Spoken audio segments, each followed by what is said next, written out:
In this video, which is short, we're going to see how to correct a French drain fail. And here is the fail. This was a framed wall exterior for a basement. There's about 4.5 foot just below that window of finished backfill with concrete. So we got some surface mortar that was done half-heartedly. Obviously you can see where the water penetration is. Vapor barrier below has all been cut away. The frames have been completely taken out.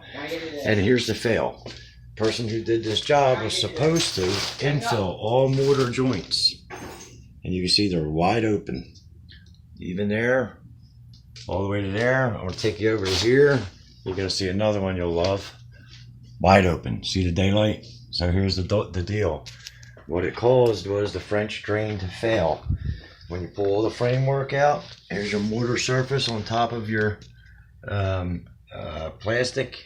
Okay, the water is supposed to be seeping behind there, down into the French drain stone and run to the crock.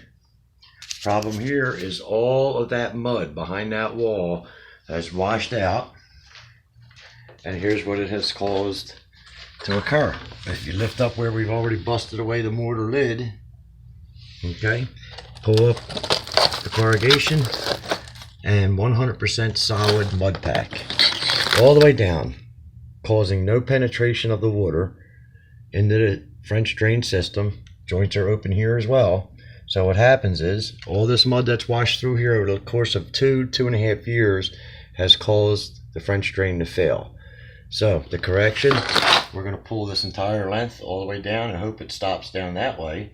Clear out all the mud, remove as much stone as we can, and replace that stone, replacing the corrugation, diverter, and back on top with the mortar. And hopefully that'll do the trick, but that can only be done after these walls are addressed and there's a lot of grinding and infilling of the mortar joints that are missing.